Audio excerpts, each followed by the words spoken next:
अच्छा। जी, हाँ मैम जी। मैंने वो कॉलेज में कुछ पिक्चर्स देखी थी राजीव गांधी जी के साथ, चौर साहब की, सोनिया जी के साथ, तो आप तब मिलने जाते थे पॉलिटिशियन से कभी कभार, चौर साहब के साथ, सोनिया जी नहीं, से, इनसे? मैं वैसे तो खैर मैं मेंबर रही हूँ एआईसीसी की, हम्म अ, और लेकिन जहाँ तक पॉलिटिक्स की बात है, हम्म मैं जब इलेक्शन होते थे तब मैं जाती थी। हम्म अदरवाइज़ तो मेरा फोकस रहता था बच्चों की पढ़ाई पे, हम्म क्योंकि ये तो 24 घंटे के पॉलिटिशियन थे। सुबह निकलते थे, रात को कब आ रहे हैं कब जा रहे हैं, कोई टाइम नहीं होता है। आपको पता है पॉलिटिक्स में ना। टाइम तो कोई होता नहीं है। हम्म और मुझे ये रहता था कि बच्चों की पढ़ाई ना डिस्टर्ब हो जाए इस चीज़ में। मुझे हमेशा ये रहा कि बच्चों की स्कूलिंग अच्छी होनी चाहिए, उनका कॉलेज अच्छा होना चाहिए। तो दोनों बच्चे मॉडर्न स्कूल से, मतलब ब्रजेंद्र तो शुरू से मॉडर्न स्कूल में थे जब हम चंडीगढ़ से यहाँ पे आए। और उसके बाद सेंट स्टीफन से ग्रेजुएशन। गीतांजलि मेरी बेटी, वो भी सेंट स्टीफेंस की ग्रेजुएट है। हम्म ब्रजेंद्र की बेटी भी सेंट स्टीफेंस की ग्रेजुएट हाँ। है। और एक तरह से आप ये लगाओ कि 5th जनरेशन में है अच्छा, ये आपका। कुदरत, हाँ। ओके। क्योंकि सर छोटराम भी इसी कॉलेज से हैं, हाँ। फिर इनके चौहर साहब के फादर जो नेकीराम वो भी इसी कॉलेज से हैं। ओके। अकेले चौहर साहब नहीं है। अरे ये स्टीवंस में जाते तो पॉलिटिशियन बनते ही नहीं। नहीं नहीं, उसका भी हाँ? कारण है, उसका भी कारण है। क्योंकि ये ना अपनी इनकी जो मदर थी, उनके 3 बच्चे हुए थे पहले, तो वो जल्दी जल्दी गुजर गए थे। ओ। उसके बाद 14 साल तक कोई बच्चा ही नहीं हुआ था। अच्छा तो कहते हैं ना नदीद का बच्चा। तो अच्छा। नदीद के बच्चों को ये था कि दिल्ली पड़ेगा तो घर से दूर रहना पड़ेगा और ये भी इसको। हो सकता है बागाड़ा छोरा।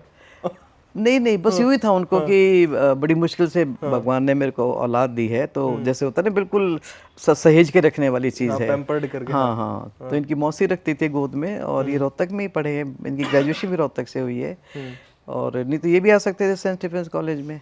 अच्छा। फिर जब हम दिल्ली आ गए, फिर उसके बाद ब्रजेंद्र की भी स्कूलिंग, गीतांजलि की भी स्कूलिंग, फिर अब कुदरत की स्कूलिंग। तो इस तरह करके आप लगा लीजिए, यानी 5वीं जनरेशन में है कुदरत सेंट ओके, स्टीफेंस तो कॉलेज सही में। है, हाँ वो जी। पढ़े लिखे लोगों का कॉलेज है, हाँ बड़े हाँ हाई हाँ। उसके वो जाते हैं। बाकी मैम, आप, एक बड़ा इंटरेस्टिंग चीज़, मैं अभी इलेक्शन देख रहा था यूएस वाले, तो वहाँ पे भी महिला कैंडिडेट थे।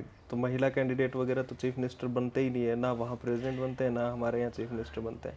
कभी आपको लगा कि हरियाणा जैसी सोसाइटी में बहुत कंजर्वेटिव है महिलाओं के लिए? नहीं देखो, इंडिया उस हिसाब से मैं तो ये कहूँगी, इंडिया बहुत प्रोग्रेसिव है। हम्म मतलब यूरोपियन कंट्रीज़ को देखो या फॉरेन कंट्रीज़ के मुकाबले में, हम्म बेशक हमारे यहाँ पे बेटी बचाओ बेटी पढ़ाओ का बहुत बड़ा प्रचार हुआ है प्राइम मिनिस्टर की तरफ से, जो पानीपत में फंक्शन हुआ था।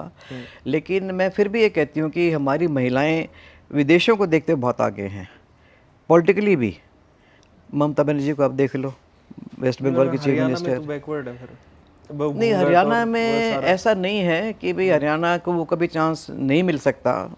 यानी अब आप देखिए, अभी तो चलो सरकार नहीं बन पाई, नहीं तो शैलजा जी का नाम काफ़ी चला है चीफ मिनिस्टरशिप के लिए। हाँ देखो ना, उम्मीद तो हर एक कोई करता है ना।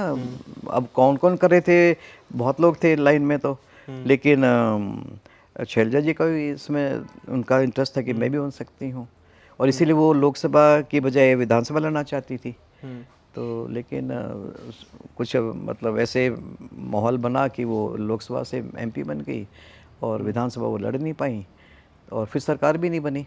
अच्छा। हाँ जी। मैम, आप जब सोनिया गांधी जी से मिले थे तो आपको कैसी पर्सनैलिटी लगते हैं वो? What sort of personality she is? बहुत ही जेंटल लेडी हैं, बहुत ही सोबर, बहुत ही जेंटल। यानी एक फॉरेनर होते हुए जिस तरह से उन्होंने इंडियन सोसाइटी को, इंडियन कल्चर को अडॉप्ट किया है। मतलब आप कभी भी देख लो, जब भी राजीव गांधी के साथ वो जाती थी, सिर का पल्ला हमेशा ढका होता था, और साड़ी पहनती थी। नहीं तो जो इटालियन हो, विदेश में रही हो, और वहीं से उनकी सारी पैदाइश और पढ़ाई रही हो, तो लेकिन वो यहाँ आने के बाद बिल्कुल ट्रांसफॉर्म हो गई थी, बिल्कुल इंडियन बन गई थी। और उनसे जब मिलो ना, तो आपको ये नहीं लगता कि मैं क्यों यहाँ पे क्यों आ गई मैं। बड़ा कंफर्टेबल फील करते हो आप उनके साथ बैठ के।